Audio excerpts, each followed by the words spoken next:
Jain future commandos, कैसे हो आप सब। आप सब लोगों के लिए एक बहुत ही बड़ा सरप्राइज है। ध्यान से बैठ के वीडियो को देखना और समझ जाओगे और आप सबको मजा आने वाला है। ठीक है, ध्यान से देखना वीडियो। जहां कर्सर रहेगा ना, सिर्फ वहीं देखना। आवाज आ रही है ना, सिर्फ वहीं देखना। यार, एफ कैट का एग्जाम हो, सीडीएस का एग्जाम हो, एनडीए का एग्जाम हो, इवन कोई सा भी एग्जाम हो यार, उसका क्लियर होना या ना होना वो डिपेंड बहुत सारी कंडीशंस पे करता है। उस दिन आपका माइंडसेट कैसा था, आपने एक साल कितनी और किसने अच्छे तरीके से आपने वो तैयारी करी है, बहुत सारी चीज़ों पे वो चीज़ें डिपेंड करती हैं। और अगर आप लोग ये सोच कर बैठ जाओगे कि यार एफ कैट का एग्ज़ाम इस बार नहीं निकला, सीडीएस में ओटीए में कब नंबर आ रहे हैं, आईएमए में कब नंबर आ रहे हैं, अब करना क्या है आगे। यार कुछ नहीं करना, एक साल अपने आप को दो। एक साल भी मैं ज़्यादा कह रहा हूँ, मात्र 7 महीने। अगर आप 7 महीने अपने आप को दे दोगे ना, तो इस दुनिया का कोई भी एग्जाम क्लियर कर सकते हो। अब 7 मंथ्स में क्यों बोल रहा हूँ उसका मैं बताऊंगा आपको बाद में। पहले ध्यान से देखो, अपना जो माइंडसेट है ना, इसको बढ़ाओ, इसको ऊंचाइयों तक लेकर जाओ। कैसे, ये देखो।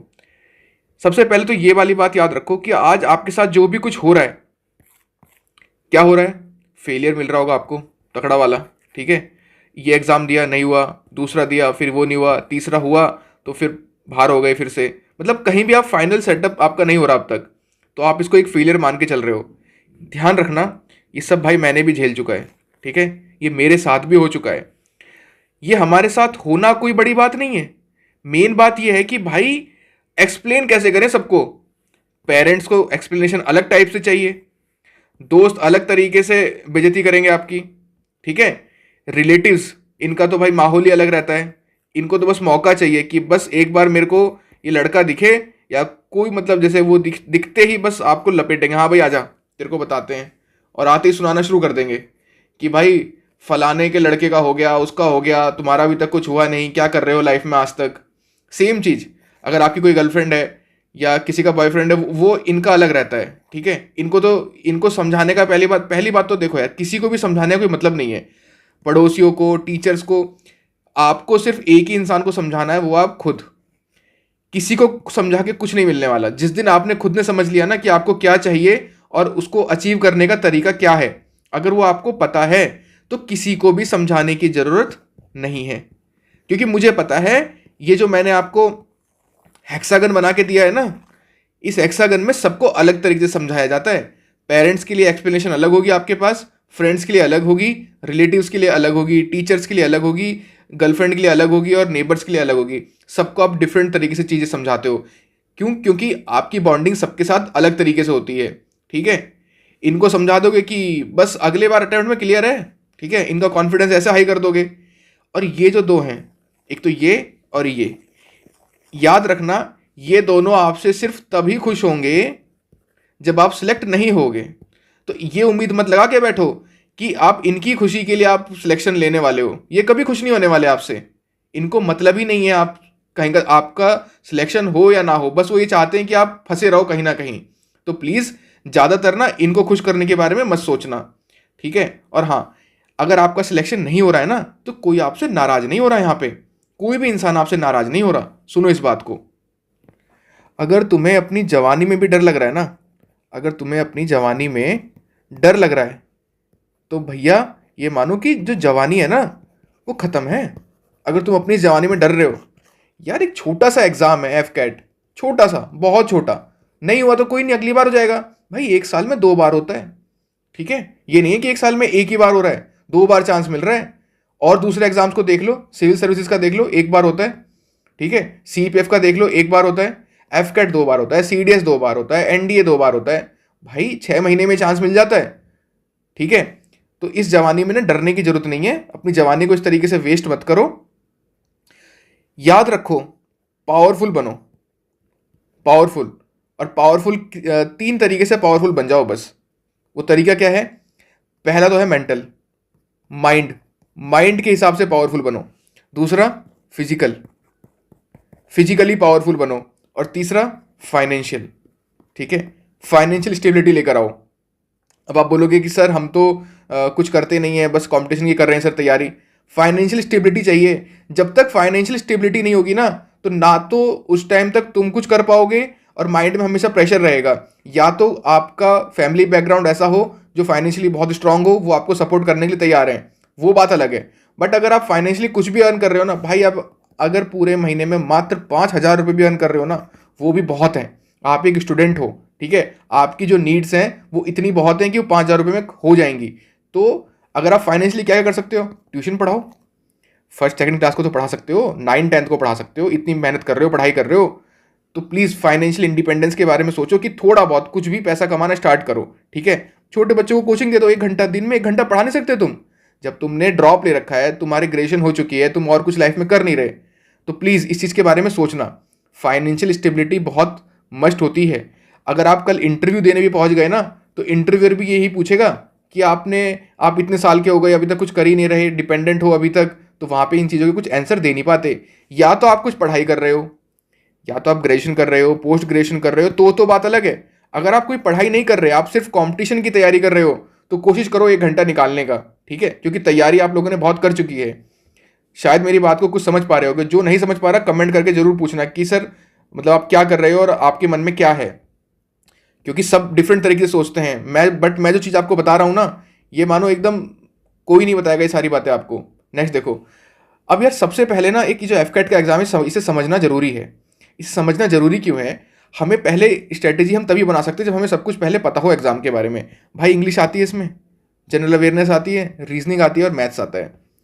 अब देखो, इंग्लिश का 30 और मैथ का 20, ये मिला के 50 हो गया, और जनरल अवेयरनेस और रीजनिंग वाला मिला के 50 हो गया। 100 क्वेश्चन हो गए। एक क्वेश्चन 3 नंबर का, 300 मार्क्स, 1 मार्क के नेगेटिव है, और आपको 120 मिनट मिलते हैं। इसमें तो कोई डाउट नहीं होगा किसी को, ठीक है। ठीक है, अब मुझे एक चीज़ बताओ, आप लोग एक और बात बताओ। एक लड़का है अभी, वो ना 4 नंबर से रह गया, मतलब 140 कट ऑफ गई है, तो उसके 136 है। तो वो इस चीज़ को लेकर ना बहुत मेंटली सोच रहा है, सर मेरा नहीं हुआ, मैं क्या करूँगा अब। भाई एक क्वेश्चन से नहीं हुआ, क्योंकि जो एक क्वेश्चन तुम्हारा गलत हुआ था, अगर वो क्वेश्चन तुम्हारा सही हो जाता तो तुम्हें 3 नंबर तो वो मिलते, और जो एक नेगेटिव का गया वो भी आ जाता, +1, तो कितने हो गए 4, तो सीधा 140 पे कट ऑफ जाती। तो इतना मत सोचो कि तुम एक क्वेश्चन से रह गए, और जो जिसके 141 है वो बहुत बड़ा, मतलब बहुत बड़ा बन गया वो। भाई कोई गैप नहीं है, एक क्वेश्चन का गैप है। बट हाँ, तैयारी करेंगे इस बार जम के, ठीक है। और हाँ, कहीं से किसी का कोर्स लेने की जरूरत नहीं है, मैं आपको पूरा पढ़ाऊंगा फ्री। देखो ध्यान से, बट याद रखना, फ्री का मतलब ये नहीं है कि उसकी कोई वैल्यू नहीं होगी। इस चीज़ को ध्यान में रखना। अगर आपको एक बार भी मुझे ऐसा फील हुआ कि आप लोग इस फ्री को फॉर गारंटीड ले रहे हो और इसको ढंग से पढ़ नहीं रहे हो, ठीक है, और वो पता लग ही जाता है यूट्यूब पर जितने सब्सक्राइबर हैं और कितने, और आप लोग कितनी वीडियोस देख रहे हो, कितने घंटे। अगर आधा घंटे की वीडियो है ना, 30 मिनट की, तो ये भी पता लग जाता है कि आपने कितने मिनट वीडियो देखी है, ठीक है। तो प्लीज़ अगर आप लोग वीडियो देखो और आप लोग अगर इसकी वैल्यू करोगे तो मैं आपको पूरा पढ़ाऊंगा, सब कुछ A to Z। बट हाँ, मुझे कमेंट करके बताओगे कि आपको पढ़ना है, तभी मैं इस चीज़ को स्टार्ट करूंगा। जब तक मुझे कमेंट्स में ऐसा फील नहीं होगा कि आप लोग नहीं पढ़ना चाहते, आप लोग पढ़ना नहीं चाहते, तब मैं नहीं पढ़ाऊंगा। अगर आपके मन में ऐसा है कि आप चाहते हो कि भैया पढ़ा दो हमें पूरा, तभी मैं इस इनिशिएटिव को स्टार्ट करूंगा। मुझे आपके कमेंट्स चाहिए ही चाहिए, ठीक है। नेक्स्ट, अब देखो ग्रामर। इंग्लिश में भाई 3 चीज़ होती है। पहला है ग्रामर, वोकैबलरी और रीडिंग प्रैक्टिस। देखो, मैं पूरी इंग्लिश को भाई 90 घंटे में पढ़ाता हूँ। मेरे को 90 आवर्स चाहिए पूरी इंग्लिश पढ़ाने के लिए। मेरे को वोकैब पढ़ाने के लिए 30 घंटे चाहिए, रीडिंग प्रैक्टिस कराने के लिए 30 घंटे चाहिए, और ग्रामर प्रैक्टिस कराने के लिए 30 घंटे चाहिए, ठीक है। जो करंट सिनेरियो जो मैं ऑफलाइन पढ़ा रहा हूँ भाई, मेरे को 90 घंटे लगते हैं इंग्लिश पढ़ाने में। तो अगर आप लोग इंग्लिश पढ़ना चाहते हो और चाहते हो कि यूट्यूब पे सब कुछ मैं ठीक से पढ़ाऊँ, तो मुझे कमेंट करके जरूर बताना। एक पोर्शन ग्रामर में होगा एरर डिटेक्शन का, एक होगा सेंटेंस इंप्रूवमेंट का। इसमें बेसिक ग्रामर भी इंक्लूडेड है, जैसे नाउन, प्रोनाउन, एडवर्ब, सब कुछ, ठीक है। नेक्स्ट चीज़ है वोकैबलरी। वोकैबलरी को मैं 4 पार्ट में पढ़ाऊंगा। एक होगा synonyms, antonyms, one word substitution और ईडियम्स एंड फ्रेजेस। तो ये जो चारों पार्ट जिस दिन कंप्लीट हो गए, वोकैब पूरी कंप्लीट हो जाएगी। वोकैब में कुछ भी नहीं तो हमारा टारगेट होगा मैक्सिमम 3500 वर्ड्स। और मेरा तरीका आप लोगों को बहुत अच्छे से पता है कि मैं पेयर्स में पढ़ाता हूँ। अगर मैं हार्ड वर्किंग पढ़ाऊंगा तो लेजी उसके साइड में पढ़ाऊंगा।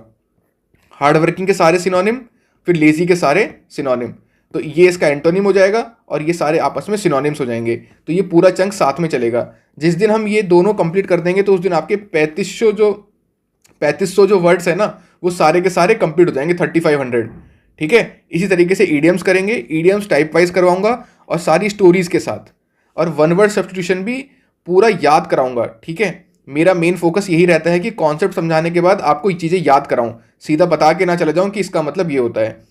वोकेबलरी के बाद आती है भाई प्रैक्टिस, रीडिंग प्रैक्टिस। यहाँ पे दो टाइप के क्वेश्चन आते हैं आपके, एक तो आपका कॉम्प्रिहेंशन आता है, एक आपका क्लोज टेस्ट आता है। जब हम इन दोनों पे बहुत अच्छी कमांड कर लेंगे ना, बहुत अच्छी कमांड, तो ये आपके लिए सीधा हलवा हो जाएगा। क्या हो जाएगा? हलवा हो जाएगा, ठीक है। तो मैं 30 घंटे, देखो मैं टोटल 90 आवर्स बता रहा हूँ, ये पूरी ऑफलाइन की क्लास का पूरा शेड्यूल बताया मैंने आपको कितना टाइम लगता है। 90 आवर्स चाहिए ही चाहिए भाई, ठीक है। उससे कम में मैं तो पढ़ा नहीं पाऊंगा, और कोई पढ़ा सकता हो बहुत बड़ी बात है, ठीक है। नेक्स्ट आओ जनरल अवेयरनेस। जनरल अवेयरनेस के लिए क्या करना है, सबसे पहले हेक्सागन स्ट्रेटेजी आपको पता होना चाहिए फॉर द जीएस। इसमें मैं आपको क्या कराऊंगा, मैं आपको टोटल 6 चीज़ें कराऊंगा। Polity, geography, economy, environment, history और साइंस। देखो ज्योग्राफी और एनवायरनमेंट और साइंस, ये जो 3 टॉपिक है ना, ये 3 जो टॉपिक हैं, ये कहीं ना कहीं आपस में बहुत ही इंटर रिलेटेड रहते हैं हमेशा। कौन कौन से? साइंस, ज्योग्राफी और एनवायरनमेंट, ठीक है। इनको तो मैं एक तरीके से ये मानता हूँ कि ये थोड़ा साइंस बैकग्राउंड वाला सब्जेक्ट रहते हैं ये, ठीक है। और पॉलिटी और हिस्ट्री एक जैसे हैं, ठीक है। ये पॉलिटी और हिस्ट्री एक जैसे हैं, क्यों? क्योंकि आपने पढ़ा होगा ये रेगुलेटिंग एक्ट आना, 1773, बहुत सारे एक्ट्स आते हैं, तो वो जो पॉलिटी में आप एक्ट्स पढ़ते हो, आप हिस्ट्री में भी पढ़ते हो, ठीक है। एक तो ये हो गया। नेक्स्ट चीज़ है, इसी जीएस में एक पोर्शन होता है जिससे बोला जाता है स्टैटिक। स्टैटिक में मैं पढ़ाऊंगा आपको invention and discoveries, books and authors, sports, days and themes, international and national organisations, music, dance, awards and honours, Capitals and currencies. मैं आपको ये भी दिखाऊंगा कि मैं किस तरीके से पढ़ाऊंगा। चलो एक सेकंड में उसे दिखाता हूँ, 1 मिनट। देखो ध्यान से समझना, जब मैं ज्योग्राफी स्टार्ट करूंगा ना, सबसे पहले मैं आपकी वर्ल्ड मैपिंग कंप्लीट कराऊंगा पूरी। देखो Guyana, Suriname, Guyana, Venezuela, Colombia. अब देखो यहाँ पे आपको कुछ नंबरिंग दिख रही होगी, देखो 1 1 2 3 नंबरिंग दिख रही है, देखो 2 3 4। तो सबसे पहले मैं आपको ना इस मैप में कुछ नंबरिंग्स कराऊंगा। देखो 4 5 6 डिफरेंट कलर से होंगी, देखो ये ग्रीन कलर से है, ये रेड कलर से है, ये ब्लैक कलर से है। और मैं आपको ये बताऊंगा कि जब आप वर्ल्ड मैपिंग आपको पढ़ाऊंगा, तो सबसे पहले आपको जो अपनी कॉपी है, यहाँ पर आपको ये साउथ अमेरिका का मैप हो गया, यहाँ नंबरिंग हो गई, ठीक है। और नंबरिंग करने के बाद कंट्रीज और कैपिटल सब कुछ एक साथ ही कराऊंगा, रिवर्स भी सब कुछ, मतलब एक ही साथ इसी पेज में आपका साउथ अमेरिका पूरा कंप्लीट होगा। जो लेफ्ट साइड होगा, वो लेफ्ट साइड आपको खाली छोड़ना है। क्या करना है? ये पूरा ब्लैंक है। अब मैं आपको फिलअप कराऊंगा चीज़ें। तो जब मैं चीज़ें फिलअप कराऊंगा, तो जब आप एग्जाम में रिवीजन, जब जिस दिन एग्जाम है उस दिन पढ़ोगे, तो बस आपको यहाँ देखना है कि यार 1 का मतलब ये है, 2 का मतलब ये है, 3 का मतलब ये है, 4 का मतलब ये है। नहीं पता होगा तो तुरंत यहाँ देख लो कि 4 का मतलब क्या लिखा हुआ है, ठीक है। मैं इस पेज को फिलअप कराऊंगा और यहाँ पे उसका देखो डेमो दिखाता हूँ। देखो मैं आपको 1 सेकेंड, देखो जो मैंने पहले पेज दिखाया था, वो कौन सा पेज था? वो राइट साइड वाला पेज था, ठीक है। लेफ्ट साइड वाले पेज में हम लोग ऐसे नंबरिंग करके रखेंगे। 1 का मतलब क्या है, ये कैपिटल्स हैं सारे के सारे, ठीक है। ये रिवर्स है, R1 R2 R3 R4। तो सोचो एक लेफ्ट पेज में सारी नंबरिंग के साथ आपकी सारी जो फिल इन द ब्लैंक्स पूरा रहेगा, ये फिल इन द ब्लैंक्स रहेगा, ठीक है पूरा। और यहाँ पर आपका पूरा साउथ अमेरिका के नंबरिंग्स रहेंगी। तो आपको एक ही पेज में रिवीजन करना हो तो हाथ रख के यहाँ पे इसको पढ़ लो, डाउट होगा दोबारा यहाँ से खोल के देख लो। जैसे ये माउंटेन्स लिखे हैं, देखो 1 2 3, कॉर्डेला, कोटोपैक्सी, चिम्बराजो। तो जब मैं इस यहाँ आऊँगा ना ऊपर, ये देखो, ये रे देखो माउंटेन्स, ठीक है। तो थोड़ा सा ना मेरे साथ चलना, जो मैं सिखाऊंगा कोशिश करना उस चीज़ों को समझने की। देखो जब तक आपका एफकेट का एग्ज़ाम होगा, उससे 1 महीने पहले पूरा कोर्स कंप्लीट करना है, ठीक है। और सब कुछ यूट्यूब पे पढ़ाना है पूरा का पूरा, ठीक है। कहीं से कुछ ऐप वैप कुछ लेने की जरूरत नहीं है, सब कुछ जो मैं पढ़ाऊंगा किसी का, और आप कंपेयर कर लेना, आप पेड कोर्स को कंपेयर कर लेना किसी के को, और जो मैं पढ़ाऊंगा उसको कंपेयर कर लेना, ठीक है। नेक्स्ट चीज़ देखो, ये देखो, ये स्टैटिक जीके का पार्ट है। भरतनाट्यम, जो आपने ये डांस वाला जो चैप्टर आता है, उसमें क्लासिकल डांसेस आते हैं, ठीक है। और जो नॉर्मल स्टेट्स में जो दूसरे डांस, मतलब सब कुछ मैं A to Z कंप्लीट कराऊंगा और बहुत ही डिटेल में पढ़ाऊंगा हर चीज़ों को। जैसे अगर मैं भरतनाट्यम पढ़ाऊंगा तो उसका ओरिजिन कहाँ से हुआ, उसके नाम का एक्सप्लेनेशन, उसका मीनिंग क्या है, as, oldest classical dance form of India, इसका सोर्स क्या है पढ़ने का, 2 बुक्स हैं, शिल्पादिकरम और अभिनय दर्पण, ठीक है। सब कुछ एकदम पूरा अच्छे तरीके से बताऊंगा वो सब। फिर थियोरेटिकल फाउंडेशन क्या है, नाट्य शास्त्र, ठीक है, बट रूटेड इन कुथनूल तमिल में, डेडिकेटेड टू टेम्पल्स, इसका एविडेंस कहाँ मिलता है, ठीक है। गोपुरम ऑफ चिदम्बरम, बृहदेश्वरा टेम्पल, इसका इवोल्यूशन क्या है, ठीक है। सादी रट्टम, देवदासीज 1910 में गवर्नमेंट, ये ब्रिटिश गवर्नमेंट ने बैन करा। ठीक है। अदर नेम्स क्या हैं, मतलब एक पूरा का पूरा एक ओवरव्यू दूंगा। उसके बाद इसमें डिटेलिंग में जाऊंगा, पूरा डिटेलिंग में। अगर एक भी क्वेश्चन भरतनाट्यम का आएगा, याद रखना, जब मैं पढ़ा दूंगा ना भरतनाट्यम, भरतनाट्यम पढ़ाने के बाद अगर एक भी क्वेश्चन ऐसा आ गया, आपको लगा यार ये सर ने पढ़ाया बट हमसे हुआ नहीं, या सर ने पढ़ाया नहीं, तो पूरे जितने बच्चे कर रहे हैं तैयारी इंडिया में, जितने बच्चे कर रहे हैं, अगर आपसे नहीं होगा ना तो किसी से नहीं होगा। इस बात की तो मैं आपको गारंटी दे सकता हूं। अगर आप नहीं कर पाए इतना डिटेल में, तो भाई कोई पढ़ाएगा नहीं। आप खुद सोचो, मैं आपको ये पढ़ाऊंगा फेमस प्रोपोनेंट्स। ठीक है। कौन कौन लोग ऐसे हैं जो भरतनाट्यम जिन्होंने करा है, मतलब जो डांस मतलब इस तरीके से करते हैं, तो या किसने उसको आगे प्रमोट करा है। देखो, मीनाक्षी सुंदरम पिल्लई, मीनाक्षी श्रीनिवासन, मीनाक्षी चितरंजन, तो जितने नाम है ना सारे के सारे यहाँ लिखे हुए हैं, और मैं सारे याद कराऊंगा। और कुछ अगर इसमें स्पेशल है ना कुछ, तो मैं वो भी चीज़ आपको समझाऊंगा। ठीक है। जैसे इंदिरा पीपी बोरा, आसाम से। ठीक है। देखो, ये भरतनाट्यम भी करती हैं, कुचिपुड़ी भी और सतरिया। ठीक है। ये इनको इंटरनेशनली इन्होंने सिखाया ये सारी चीज़ें। ठीक है। तो मैं पूरा एकदम डिटेलिंग में जाऊंगा हर चीज़ में। मृणालिनी साराभाई, तो उनके बारे में जितनी इंपॉर्टेंट चीज़ें सारी की सारी यहाँ लिखी हुई हैं। मतलब ऐसे डिटेलिंग में लेके जाऊंगा, तुम खुद सोचो ना यार, जब मैं भरतनाट्यम पढ़ाऊंगा, देखो कितने टोटल 43 प्रोपोनेंट्स के बारे में तुम्हें चीज़ें समझाऊंगा। मतलब जहां तक आप नहीं सोचोगे वहां तक। सोनल मानसिंह ओडिसी भी करती हैं ये, और यंगेस्ट रेसिपेंट है पद्म भूषण की इन 1992, यंगेस्ट पीवी इन 2003। अब देखो, ये तो मैंने शॉर्ट में लिखा हुआ है, ये पद्म भूषण है, ये पद्म विभूषण है। तो मैं डिटेल में आपको जब पढ़ाऊंगा तो बहुत डिटेल, ध्यान से देखना। यह है डिस्कवरीज और इन्वेंशंस। एटम बम किसने बनाया भाई? ओपनहाइमर। तो कैसे याद रखूंगा, कैसे याद कराऊंगा? तुम एटम में बढ़ा रहे, तुम हमेशा हर लोगों के लिए ओपन हो, और ओपन। फिर हाइड्रोजन बम, एडवर्ड टेलर। हर जन के लिए, हर जन को टेलर दिखाना है भाई। हाइड्रोजन को बोलेंगे हम हर जन, हर जन। हर जन को हमें क्या दिखाना है कि भाई अभी तो टेलर है, अभी देखो पिक्चर अभी बाकी है, हर जन को दिखाना है। इतना अच्छे से मेहनत करेंगे तो टेलर दिखाना है, हर जन को टेलर। तो मतलब इस तरीके से पूरी की पूरी ये इन्वेंशन डिस्कवरी जितना स्टैटिक है ना, तो वो पूरा का पूरा। अब ये है आपका सेंसस, सेंसस 2011। इससे क्वेश्चन बहुत आते हैं, हर साल आने इससे क्वेश्चन। तो भाई सेंसस कंप्लीट है इतने में, इससे ज़्यादा सेंसस नहीं पढ़ना। सब कुछ याद कराऊंगा, बट हाँ मुझे ये चाहिए कि आप लोग पूरा पढ़ो। ऐसा ना हो कि बस 5 मिनट वीडियो देखी फिर आपने पढ़ा ही नहीं, फिर आप सोचोगे जिस दिन एग्जाम आएगा उससे 1 महीने पहले पढ़ना स्टार्ट करोगे। तो प्लीज़ ये वाली चीज़ मत करना। फिर देखो, जैसे मैं आपको पढ़ाऊंगा इंपॉर्टेंट बुक्स एंड ऑथर्स। तो इंपॉर्टेंट बुक्स एंड ऑथर्स में जैसे हमने स्टार्टिंग करेंगे रामायण से। ठीक है। रामायण जो कि एक प्राचीन और पवित्र हिंदू धार्मिक ग्रंथ है। ठीक है। जो संस्कृत में लिखा गया है, जिसे इसमें श्री राम के जीवन की कथा का वर्णन है। संस्कृत, तो संस्कृत में किसने लिखा? वाल्मीकि जी ने। अवधि में किसने लिखा? तुलसीदास जी ने, रामचरितमानस। अब देखो, बट आप लोग इतना ही पढ़ोगे, बट मैं यहाँ देखो सब कुछ पढ़ाऊंगा कि ट्रांसलेशन इंग्लिश में किसने करा? राल्फ टी एच ग्रिफिथ ने। पर्शिया में किसने करा? ये अकबर के टाइम पे किया था इसने, मुल्ला अब्दुल कादिर बदायूनी ने। उर्दू में किसने करा? बंगाली में किसने करा? तमिल में किसने करा? कन्नड़ में, तेलुगु और नेपाली। जब आप इतना पढ़ लोगे ना, अब कोई भी क्वेश्चन आ जाए, कहीं से भी आ जाए।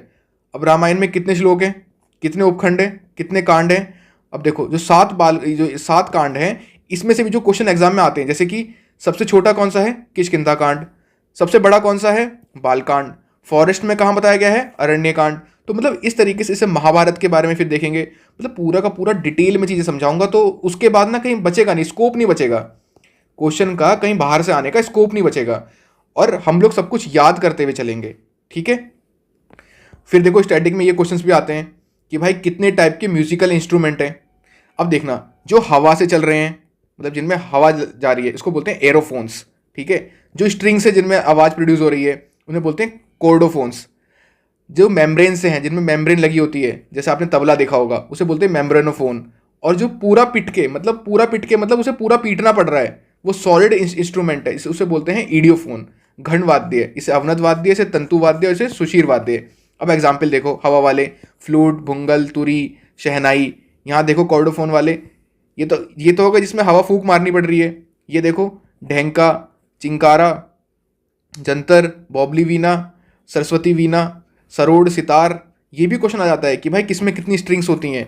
तो संतूर में देखो 2 ओ आ रहे हैं ना, तो 100। ठीक है। सितार में 20 और सरोड में 4। सब हर चीज़ की ट्रिक्स होती हैं, बट हम लोग क्या करते हैं ना, फास्ट पढ़ने की सोचते हैं, बस सोचते हैं हाँ याद आ जाएगा एग्जाम में, बट एग्जाम में याद नहीं आता है। मेम्ब्रेन वाला देख लो, घटम, मृदंगम, ईडियोफोन में देख लो सॉलिड इंस्ट्रूमेंट से चिमटा होता है, वो चिमटे की जैसे आपने देखा होगा जो बजाते हैं, ठीक है, जानी। तो यार ये बहुत देखो, फिर संतूर पढ़ाऊंगा तो संतूर के बारे में जो भी क्वेश्चन बन सकता है सारा यहाँ समझा दूंगा। सरोड़ के बारे में जितना सब कुछ है यहाँ बता दिया मैंने, ठीक है। सितार के बारे में जो क्वेश्चन बनता है सारा यहाँ, पंडित रविशंकर जी के बारे में पूरा डिटेलिंग कि वो कौन से क्लासिकल स्टाइल ऑफ म्यूजिक थे, वो इनके गुरु कौन थे, इनको कौन से अवार्ड मिले हैं, इन्होंने क्या क्या चीज़ कंपोज करी है, ठीक है, अदर्स, और इनको भारत रत्न कब मिला, हर चीज़ समझाऊंगा, ठीक है। रुद्र वीणा, वीणा, सरस्वती वीणा, मोहन वीणा, वायोलिन के बारे में कि ठीक है ये लोग सब वायोलिन बजाते हैं, ठीक है, ठीक है। तो मतलब इस तरीके से डिटेलिंग में हर चीज़ समझाऊंगा, बट आपको पढ़ना पड़ेगा। अगर आप लोग पढ़ने के लिए तैयार हो तो मैं सब कुछ पढ़ाऊंगा, ठीक है, हर चीज़ डिटेलिंग में लेके चलूंगा। ये तो मैंने आपको पहले समझा दिया कि हार्ड वर्किंग और ये किस तरीके से मैं आपको सिनोनिम एंटोनिम समझाऊंगा, ठीक है। फिर ये ईडियम फ्रेजेस हो गया, जैसे हॉर्स के सारे एक साथ करवाऊंगा। भाई ईडियम का देख लो, ये सारे के सारे ईडियम्स एक साथ लिखे हुए हैं, मतलब सारा डिटेलिंग कराऊंगा, 1 पेज नोट्स भी बनाऊंगा, बट आपको पढ़ना पड़ेगा। अब देखो मैथ्स कैसे कराऊंगा, बहुत सारे बच्चे मैथ को लेके बहुत परेशान है कि सर मैथ नहीं आता। भाई देखो जो मैथ सिखाऊंगा ना वो हवाबाजी वाला मैथ तो होगा नहीं।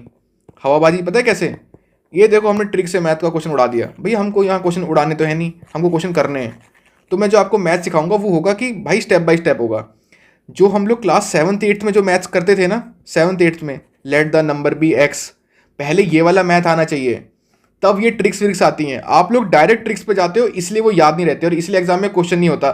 थोड़ा सा क्वेश्चन घुमा दिया ना तो क्वेश्चन कर नहीं पाओगे, हल्का सा घुमा दिया तो वो 100 मान के, एक्स मान के जो बचपन में सीखते थे, पहले मैं उस पर फोकस करूंगा और फिर ये यहाँ पे ट्रिक्स। देखो ट्रिक्स तो कोई भी सिखा सकता है, मेन चीज़ है ये सिखाना। जिसको ये आ गया ना वो ये इस पर भी कमांड कर लेगा। तो पहले मैं आपको पूरा डिटेलिंग सिखाऊंगा, ऐसे ऐसे मेथड्स बताऊंगा ना, जैसे ये परसेंटेज एफिशिएंसी मेथड है। जिन्होंने भी ट्रिक्स व्रिक्स सीख रखी है वो बताना उनको इस मेथड के बारे में पता है क्या। वो वर्क को 100% मान के कोई सा भी क्वेश्चन ऑप्शन से सॉल्व कर सकते हैं अगर आपको पता हो, ठीक है। फिर भाई ये टाइम एंड वर्क का पूरा एक 1 पेज नोट्स बनाऊंगा जिसमें सारे टाइम एंड वर्क का देखो एक ही पेज में कंसाइज करेंगे हम लोग कि भाई इससे बाहर टाइम एंड वर्क नहीं आएगा। ये देखो पूरा 15 या 16 टाइप हैं देखो इसके पूरे टाइम एंड वर्क के। फिर मैं आपको जैसे रेशियो प्रोपोर्शन पढ़ाऊंगा तो सब कुछ डिटेलिंग करूंगा। सबसे पहले बताऊंगा कमेंसरेबल रेशियो क्या होता है, इनकमेंसरेबल रेशियो क्या होता है। सब लोग डायरेक्ट स्टार्ट कर देंगे बट मैं पहले उसके बेसिक्स पे जाऊंगा। देखो जो स्टार्टिंग में लिखते हैं उसे एंटीसीडेंट बोलते हैं, बाद वाले को कॉन्सिक्वेंट बोलते हैं। तो एकदम सब कुछ पूरा डिटेल में पढ़ाने वाला हूँ मैं। फिर ये कॉइन्स के क्वेश्चन जो रेशियो में आते हैं, मतलब बहुत सारी चीज़ें यार इसमें। अब बात आती है रीजनिंग की। देखो रीजनिंग में सबसे पहले तो देखो भाई बहुत सारी टाइप की रीजनिंग है, उसमें वर्बल, नॉन वर्बल। मैं आपको बता रहा हूँ मैं कैसे कराऊंगा। देखो सीरीज, अगर मैं सीरीज कराऊंगा ना तो सीरीज में capital letter series, small letter, word based series, missing number series, odd one out series, double equation series, सारे के सारे और जितने टाइप बनते हैं ना, जैसे यहाँ पे 2.5 प्लस हो रहा है या फिर इसका दुगना प्लस हो रहा है, फिर इसका दुगना प्लस हो रहा है, ठीक है, यहाँ इंटू 2 इंटू 6, यहाँ देखो 4 का डिफरेंस चल रहा है। मतलब हर टाइप की चीज़ें कराऊंगा बट थोड़ा सा ना आपको पेशेंस रखना पड़ेगा। फिर हिस्ट्री पे आएंगे। याद रखना, बट एक चीज़ याद रखना, एफकेट और सीडीएस 2 डिफरेंट एग्जाम होते हैं, ठीक है। इसके लिए पढ़ाई डिफरेंट तरीके से होती है, इसके लिए पढ़ाई डिफरेंट तरीके से होती है। तो दोनों को ना मिक्स मत करना, दोनों अलग चीज़ें बहुत। हाँ ऐसा हो सकता है कि अगर आप एफकेट में ये सब चीज़ें रट्टा मारोगे तो कहीं ना कहीं सीडीएस में काम आएगा, but CDS is more about concepts, ठीक है। तो सीडीएस में कहीं ना कहीं कॉन्सेप्चुअल फोकस ज़्यादा करना होता है। फिर जैसे ये हिस्ट्री पढ़ेंगे भाई बढ़िया तरीके से, ठीक है, कोई लोड लेने की जरूरत नहीं, सब सारा समझाऊंगा। फिर ये इवोल्यूशन ऑफ मैंस जो है, ये ऑस्ट्रेलोपिथेकस होमो हैबिलिस, पहला ह्यूमन जो था हैंड यूज़ कर रहा था। होम इरेक्टस क्या होता है, होमो इरेक्टस, होमो निएंडरथल, होमो सैपिस, मतलब जहाँ तक जितना आपने सोचा नहीं होगा ना वहाँ तक सारा का सारा कवर करेंगे, ठीक है। जैसे ये पढ़ेंगे रामापिथेकस कौन है, first male fossil, Sivapithecus first female fossil, found in Shivalik and salt range, ठीक है। यहाँ पर है सॉल्ट रेंज और यहाँ पे है शिवालिक, ठीक है। सब कुछ बहुत डिटेलिंग में चलना है, ये तो आपको बहुत अच्छे से समझ में आ गया होगा, ठीक है। जैसे हम ये पढ़ेंगे लोअर पैलेलिथिक, तो लोअर पैलेलिथिक की जितनी सारी की सारी चीज़ें भाई इस मैप में, इससे तो पढ़ना नहीं है। सोहन वैली, नर्मदा वैली, कर्नाटका, आंध्र प्रदेश, छोटा नागपुर, सिंगरौली और असम, इतने में ही लोअर पैलेलिथिक साइट्स हैं, बस इतना पढ़ना है। फिर क्या पढ़ेंगे, फिर पढ़ेंगे हम लोग मिडिल पैलेलिथिक। तो भाई मिडिल में सिर्फ इतना पढ़ना है कि नर्मदा जी हैं, उसके बाद भीमबेटका, यहाँ नेवासा, बंकुरा, परुलिया और टिडवाना। पढ़ने के लिए तो बहुत डीप भी जा सकते हैं बट एफकेट में इतना ही बहुत है, ठीक है। याद रखना एफकेट अलग है, सीडीएस अलग है। सीडीएस के लिए पढ़ाऊंगा तो ये डिफरेंट तरीका है, सीडीएस में ये वाली चीज़ नहीं पढ़ाऊंगा। सीडीएस में इससे भी ज़्यादा डीप में जाऊँगा, ये एफकेट की चीज़ मैं बता रहा हूँ आप लोगों को। फिर इसी तरीके से ये आपका, एक सेकंड, ये अपर पैलेलिथिक है देखो, ठीक है, भीमबेटका, बेलन वैली, हंसगी, करनूल केव्स। फिर आपको मतलब ये हिस्ट्री का तरीका है। फिर आपका ये मेसोलिथिक वाला हो गया, फिर नियोलिथिक आ जाएगा। नियोलिथिक में ही पूरा पढ़ना है देखो, बुरजॉम, गुफकराल, कोल्डी हवा, चिरान, ये दाओजिली हेडिंग सब याद कराऊंगा कहाँ पे क्या है, ठीक है, हर स्टेट्स का पूरा सब बताऊंगा कि कैसे कैसे याद करना है। किसी भी चीज़ को ना लोड मत लेना, टेंशन मत लेना, सर ये याद कैसे होगा, किली गुल मोहम्मद कहाँ है, मेहरगढ़ कहाँ है, कोट दीजी कहाँ है, आमरी कहाँ है, ये सारा का सारा नियोलिथिक साइट्स हैं सारी की सारी। तो प्लीज़ थोड़ा सा ना अगर पेशेंस रखोगे और मुझे आप ये बताओगे कि आपको कहाँ से स्टार्ट करना है, मुझे कमेंट करके ये भी बताना। जब आप लोग कमेंट करोगे तो ये भी उसमें कमेंट में इंक्लूड करना कि सर हमको सबसे पहले ये टॉपिक पढ़ना है। तो प्लीज़ उस चीज़ में थोड़ा फोकस रखना कि आप मेनली स्टार्टिंग में क्या पढ़ना चाहते हो। और आपका एफकेट का एग्ज़ाम कब होगा ये वाला बताओ, नेक्स्ट वाला। ये आपका एग्ज़ाम 21 और 22 फरवरी को 2026 में होगा। जैसा पहला पैटर्न चलता आ रहा है उसके हिसाब से इन्हीं 2 डेट्स को आपका ये एग्ज़ाम होना चाहिए, चाहे 21, 22, 23 को हो जाए, ठीक है। तो यही डेट्स होंगी इसकी प्रोबेबल। नेक्स्ट देखो साइंस किस तरीके से पढ़ेंगे। देखो साइंस में क्या है, जितने लॉजी वाले शब्द हैं ना ये सारे एक साथ पढ़ाऊंगा मैं आपको। जैसे फंगी या फंगाई, कुछ भी बोल लो। अगर हम फंगाई पढ़ रहे हैं, फंगी पढ़ रहे हैं, तो याद रखना जो फंगस है ना, क्या वो यूनिसेलुलर है, क्या वो मल्टी सेलुलर है, क्या वो दोनों है, ठीक है। क्या फंगी ऑटोट्रॉफ है या हेट्रोट्रॉफ है, क्या फंगी प्लांट है या नहीं है, ठीक है। क्या फंगी पैरासाइट है, डिकम्पोजर है। पैरासाइट क्या होते हैं, जिस थाली में रहते हैं उसी थाली में छेद कर देते हैं, वो पैरासाइट होते हैं। है भाई कोई आपकी लाइफ में ऐसा पैरासाइट जो आपके साथ रहता है और आप ही की थाली में छेद कर रहा है। इस फंगस यूजफुल और हार्मफुल, यूजफुल है तो कहाँ कहाँ यूजफुल है, फर्मेंटेशन, पेनिसिलिन, माइक्रो रेमिडिएशन, और कहाँ कहाँ हार्मफुल है, कौन कौन सी डिजीज करता है, रिंगवॉर्म, एथलीट फूड, धोबिया इच, मडूरा फूड, माइकोसिस। जितना मतलब फंगी का जितना पापा मम्मी है ना, सारा इधर पूरा कंप्लीट होगा। अगेरिकस, अमेंटिया और मॉर्चेला, ये क्या है, ये एग्जाम्पल्स हैं मशरूम के।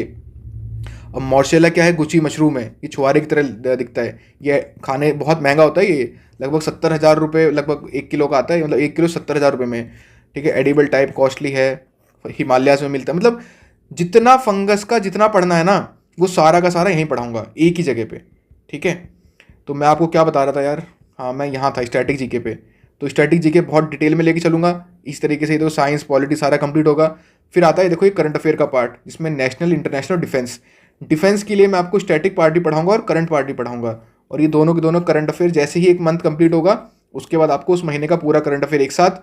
नहीं तो हम ऐसा भी कर सकते हैं कि एग्जाम जिस दिन आपका एफकेट का एग्जाम होगा उससे 1 महीने पहले पूरा करंट अफेयर एक साथ, सारी न्यूज़ एक साथ। जैसे हम स्पोर्ट्स की सारी एक साथ, ठीक है, डिफेंस की सारी एक साथ। और आपको पता है मैं एकदम चार्ट वाइज, मैप वाइज पूरा एक साथ कराता हूँ और याद करवाऊंगा वो सारी चीज़ें, ठीक है। नेक्स्ट है आपका डेज एंड, ये तो हो गया आपका, हाँ रीजनिंग, वर्बल रीजनिंग और नॉन वर्बल रीजनिंग बहुत डीप लेके चलेंगे। ये आपका मैथ्स वाला टॉपिक हो गया, ठीक है। तो अब मुझे नहीं लगता आपको कोई डाउट होगा। चलो अपनी वीडियो ऑन करता हूँ मैं अब। हाँ भाई बताओ, समझ में आ गया। अब आप लोगों का काम ये है, बस आप लोग को पढ़ना है, ठीक है। मैं कॉन्सेप्ट बताऊंगा, आपको चीज़ें याद कराऊंगा, आपके नोट्स बनवाऊंगा, टेलीग्राम पे जाके ज्वाइन हो जाना, सब कुछ मिल जाएगा। बट एक चीज़ याद रखना, अगर आप लोग पढ़ोगे नहीं तो फिर मैं पढ़ाऊंगा किसको, ठीक है। तो मुझे भी ये फील होना चाहिए कि आप लोग पढ़ रहे हो। और कमेंट करके ज़रूर बताना कि आप लोग स्टार्टिंग किस टॉपिक से करना चाहते हो, ठीक है। चलिए, थैंक यू फ्रेंड्स, जय हिंद।